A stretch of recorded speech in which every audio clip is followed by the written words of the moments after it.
Yeah, mate, we got hards on. We're going to the end. I did this already. I did this already. I've been here. I sat about this. That's why this is so late. Silverstone Grand Prix. Does anyone actually give a fuck anymore? Probably not. So I'm only going to talk about it very, very lightly. Which is I'm happy that Lando Norris was on the podium. I'm happy with how qualifying went. I had a little bit of excitement, when he put it on pole. Um, I love how he defended against Lewis Hamilton like a scene, like a Mario Kart game. He takes for the inside and drops out a banana out of the back, sprays him with water. It was like, whoa, he's got power ups. He's got he's mystery bottle, whoever it's called. Like it was just cool. A lot of cool stuff going on. Two English guys on the podium, and those guys were Hamilton and Norris. It was good fun. It was good fun. I love the champagne pop celebration.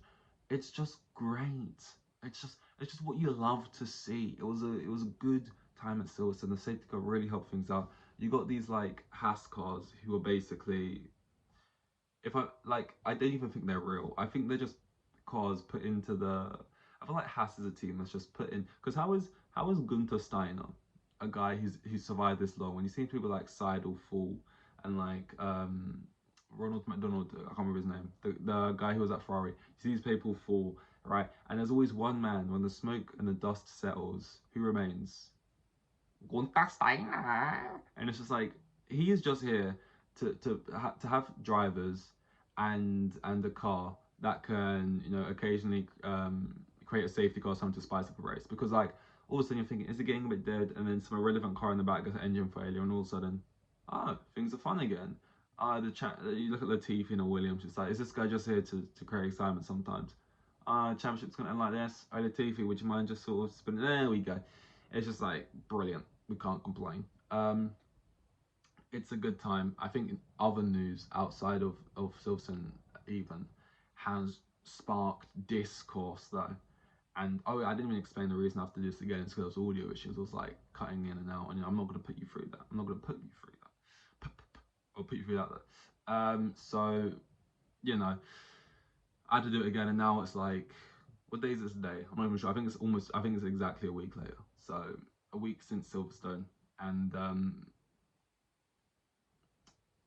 Piastri. I'll shout out Piastri as well, because P4, really good for a rookie season. The car's just found pace. But look, there's one thing on my mind. You were always on my mind. Daniel Ricciardo's on my mind. Daniel Ricciardo's on the mind. Daniel Ricciardo is back in Formula One, baby.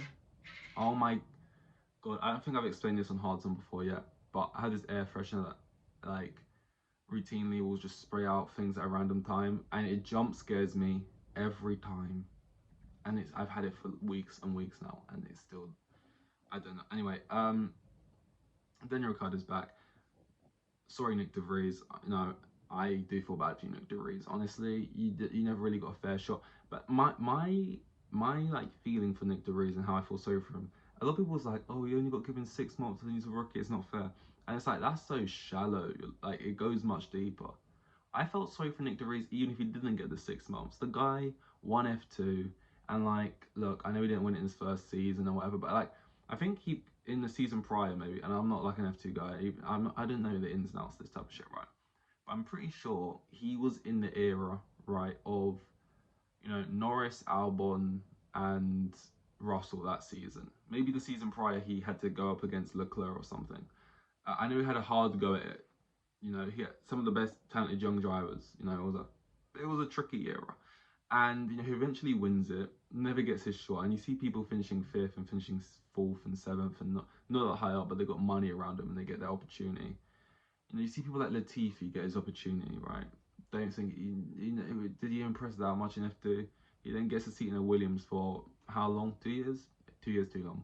You see people like Mazepin, too long. I know they're pay drivers, I know they're this and that, but still. Latifi, when you want to compare it to like Latifi, Mazepin, Schumacher, I know Schumacher won F2 at least, but just getting another season even. Because you have 2 seasons, I just don't even think that was needed. Um, I don't think, and De Vries, you know, Shite car, Shite, that AlphaTauri is crap. And I'll be honest, The first 6 races, not good from him. But I think he tidied it up. He stopped with the crashing. He stopped with the sliding off, and he was starting to put together at least a bit of composure, something to build off. You know, a platform. Never got a chance to do that, and I get it. The circumstances, he's 20, 28, 29 as a rookie. You know, you haven't got a lot of time. But it's like, it feels weird to say that and punish someone, as if to say, you've been through all these different sort of, you've done all these different disciplines of racing. You're 29 now, make it work. It's like, I'm only 29 who've done all these disciplines because you guys have put me in this situation. I won F2. I could have been here 5 years prior. You sent me off to this and that. You sent me to Formula E, which I also did win. And yet I didn't win it first season. It took me some time to get up to speed. Probably the same in this car, right? It's going to take me some time to get up to speed. I've shown that. In F2, I didn't win it straight away. It took me some time to get up to speed.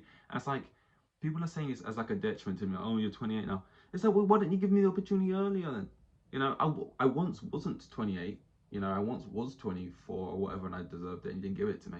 It's like now, if Liam Lawson, everyone wants him in, right? If they never gave Liam Lawson a seat, they just send him to Formula E, send him to this and that, and then he gets 29, and they finally give him one and kick him after 6 months, saying, "Ah, mate, come on, why are you taking so long? It's not like you're a 21-year-old. When I was a 20-year-old, I was knocking on the door saying, hey, let me in, and you guys, you know, latched it up, went to bed. So I think it is a bit harsh for De Vries. That being said, the personality of De Vries cannot match the personality of Daniel Ricciardo, and that's what I'm here for. I'm here for the drama. I'm here for the fun, De Vries. And although I feel bad for you, and although I predicted you pretty well in my driver's standings when everyone else thought you were going to be dog shit, and you didn't really live up to that for me. Now I've at least got like a sort of reasoning to say, you know what, he could have done well if he got given time. So I'm like Jose Mourinho when he was like, I win a club at every team I manage, and then he gets I don't know why I spoke Russian there, or not like the language, but an accent. He's the guy's Portuguese.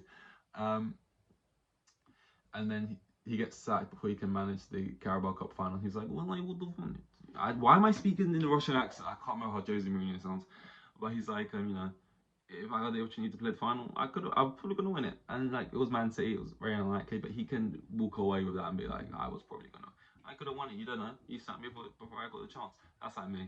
De Vries, my prediction would have been right, but you got rid of him before he could show it. Daniel Ricciardo's here though, and he's here and he's here and he's perfect. And you can just see it now in Drive to Survive how it's going to be, because I know the cameras are around. And honestly, if you think about it, Drive to Survive, I don't know what narratives they're going to try and play with, because I forgot that they filmed that, and surely they were going to be in for one of their worst seasons yet of Drive to Survive. Like, it's just been Verstappen winning every race, and everyone else is kind of being dead behind. Like, what was going to be the exciting talking points? And now they've got a good episode finally.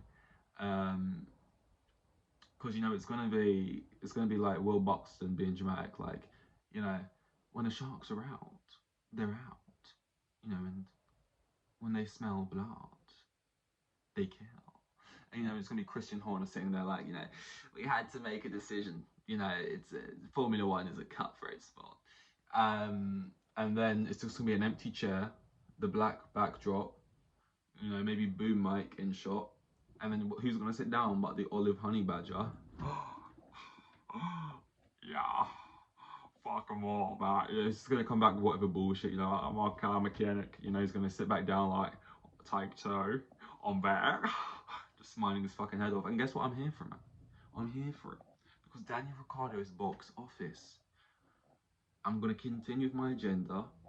Sergio Perez is not box office. Sergio Perez wins the Monaco Grand Prix or whatever he did. He's getting on top of the car, he's stumbling over, he's like, yeah, and he's trying to be cool. Ricciardo wins that Italian GP, I can't remember which one it was, and he's like, you know, Ferrari's before all left, I never left, I just went away for a little while. Like, he just knows how to speak as if he's in a Brad Pitt film. Honestly, Brad Pitt, get him in, or get him on writing duties. But with all the writers' strikes going on, get Ricciardo in on a free. Honestly, because he knows how to live up to the drama. He'll be finishing P16 in AlphaTauri, and he'll be like, for those who thought I left, I never left. Fuck them all, mate. You know what I mean? These are more streets. So, have we done Monaco yet? Is he going to get to do Monaco? Like, think about it. Nick De Vries got to have no fun. Did we do Monaco yet this year? I can't remember if we've done Monaco yet. But if not, like, he's going to do the Monaco GP with all the celebrities and stuff. You know, he's gonna love that. He's gonna get to do Las Vegas, you know, and he's gonna love that on and off track, you know. So Daniel Ricciardo, he's finessed the system, and just a thought that he comes back in and he's sick, and well, not sick, but just better than Tsunoda, I guess, and gets back in a Red Bull is just enough for me to just sort of I can live off that hope alone. Because I'm bored of Sergio Perez. I get it, he's that good and he's a nice family dude or whatever, but I'm bored of him. Perez, I got body a long time ago, man. I'm not gonna lie. And I've always kind of had an agenda against Perez. I kind of was introduced to him through Drive to Survive, and I never liked him the way he was portrayed in that. And I'm done, ready for it to be over. Um, but like when Frank Lampard came back for a second time at Chelsea, the hope was what I was living off. But there was always the idea that, oh, I love that this is happening because I like Lampard and I just would love to see him back. But also this is terrible and this is suicide and this could go very badly, and it did. And it's like, obviously the reason this is so exciting to think about is because we want to think about it in a way that Daniel Ricciardo comes back and it's a redemption arc, and it's like McLaren was just a bad stint and this is who I really am. I'm the honey badger, fuck them all this other stuff.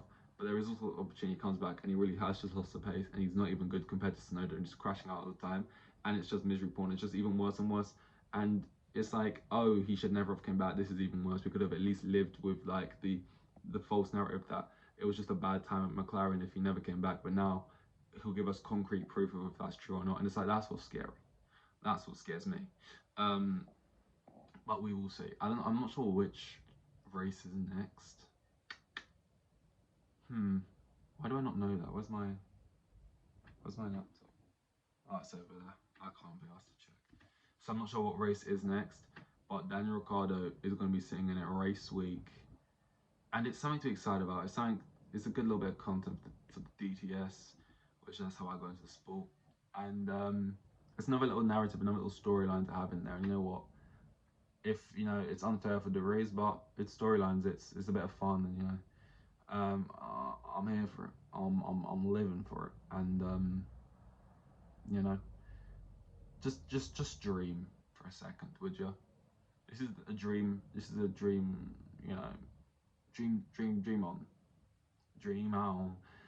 That's all I can say. Short one. I think the first time I did this was actually about 40 minutes because I was going really into the whole Silverstone stuff, but it's so long ago now, so I'm on to the next thing, This is Hards On. We got Hards On. We're going to the end. Thank you guys. See you.